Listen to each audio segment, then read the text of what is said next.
Mucormycosis डोळ्यांना मोठी इजा करतो। प्रसंगी डोळा काढण्याच्या शस्त्रक्रिया कराव्या लागतात। त्यामुळे घाबरून न जाता वेळीच या आजाराची लक्षणे ओळखून डॉक्टरांशी संपर्क साधणे आवश्यक आहे। या संदर्भात नेत्ररोग तज्ञ डॉक्टर श्रीकांत जोशी यांच्याशी संवाद साधलाय आमच्या प्रतिनिधी अश्विनी जाधव केदारी यांनी। सर, काय नेमका हा प्रकार आहे? डोळ्यांवाटे ही बुरशी कशा प्रकारे संसर्ग करते आणि याआधी असा आजार तुम्ही काही असे पेशंट्स हँडल केलेले आहेत की अलीकडच्या काळात हे वाढायला लागले? धन्यवाद। हा बुरशीजन्य आजार आहे ज्याला आपण फंगल इन्फेक्शन असं म्हणतो। या फंगल इन्फेक्शनचा प्रादुर्भाव पूर्वीही होताच, पण त्याचं प्रमाण कमी होतं। कमी म्हणजे 2 ते 5 पेशंट 1 मिलियन पेशंट्समध्ये। हे पेशंट आम्ही पूर्वी पाहत असताना गेल्या 34 वर्षात 5-7 वेळाचे डोळे काढायची वेळ आली।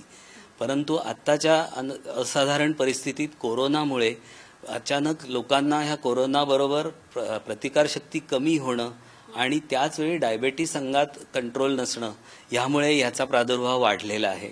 हा आजार नाकावाटे काही प्रमाणात डोळ्याकडे पसरतो, दाताकडे पसरतो।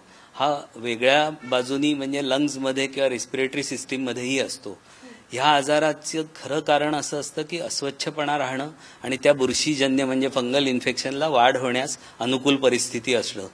आता कोविडच्या काळात स्टिरॉइड्सची औषधं ही खूप परिणामकारक आहेत आणि ह्या औषधांच्या चांगल्या इफेक्ट बरोबर त्याच्या दुसऱ्या साईड इफेक्टमुळे काही वेळा बुरशीजन्य आजार वाढू शकतात। या फंगल इन्फेक्शनला कोविड, अनकंट्रोल्ड डायबिटीस आणि खराब प्रतिकारशक्ती यामुळे अचानक जोर मिळतो आणि त्याचा प्रसार झपाट्याने होतो। या आजाराच्या सुरुवातीच्या काळातच त्याची लक्षणं जर लक्षात आली आणि ताबडतोब उपाय झाला तर पेशंटला त्यापासून वाचण्याची परिस्थिती ही 27 ते 50% असते। परंतु म्युकरमायकोसिस होऊ नये यासाठी आपण नेमकी काय काळजी घ्यायला हवी, आहार विहार कसा असावा पाहूयात। नाक, कान, डोळे, घसा स्वच्छ ठेवणं हे अत्यंत आवश्यक आहे।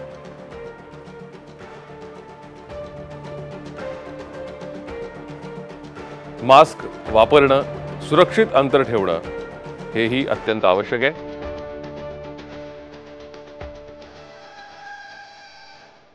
हात वारंवार स्वच्छ धुणं आवश्यक आहे।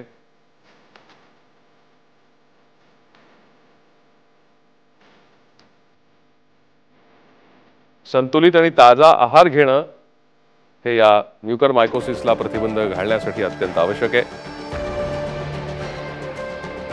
त्याचबरोबर भरपूर पाणी पिणं, जमत असेल तर जलनेती करणं,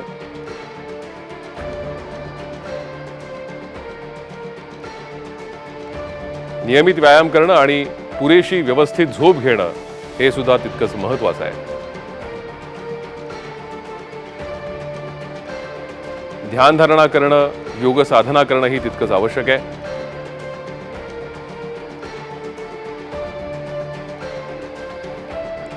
सकारात्मक विचार आपण करणं हे सगळ्यात महत्त्वाचं आहे, कारण आजूबाजूला सध्या असलेल्या नकारात्मक वातावरणामध्ये आपल्याला सातत्यानं त्याच गोष्टी ऐकून कुठेतरी त्याचा मनावरती परिणाम होऊ शकतो।